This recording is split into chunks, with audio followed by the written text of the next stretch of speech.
The global commitment to HIV and the expansion of care and treatment programs has led to remarkable progress. But there is a need for more, a focus on quality of care and improving patient outcomes to bridge the quality divide. People are well again. So long as we can keep those people who are infected to live longer, productive lives, and to reduce the infection rate, that is my vision. The burden of HIV remains one of the greatest public health challenges of our lifetime. We did not have medicines to treat AIDS. I lost a lot of people personally, my friends, my colleagues, neighbors, and my patients. Many of my patients died.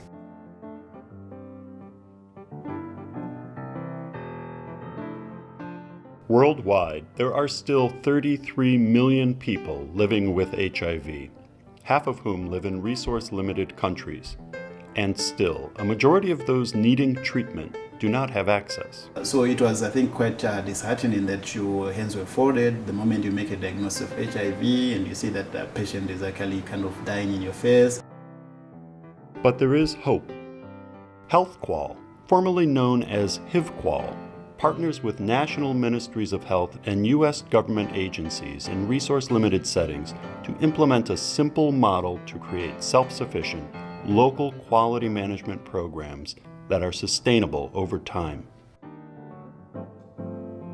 So I think the HEALTHQUAL program have actually helped the ministry to kind of monitor the providers' adherence to the HIV guideline, because I don't think without the HEALTHQUAL program, the ministry were able to track the implementation of this national guideline.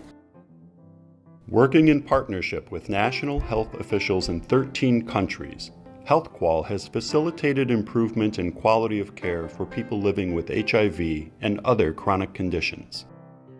And really realizing that quality is something that you could actually measure and track over time. That's something that is a new culture, which I think we are very much excited about.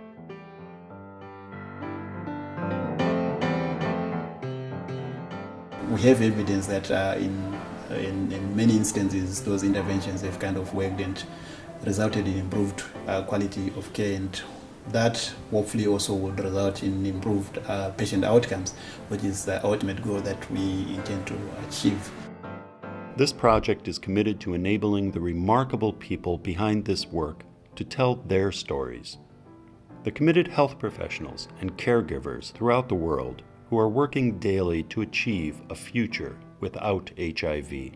That is my vision, that those who are infected must be assisted to have their lives prolonged to the maximum, and at all costs to prevent new infections, so that we can have an HIV-free generation in the world.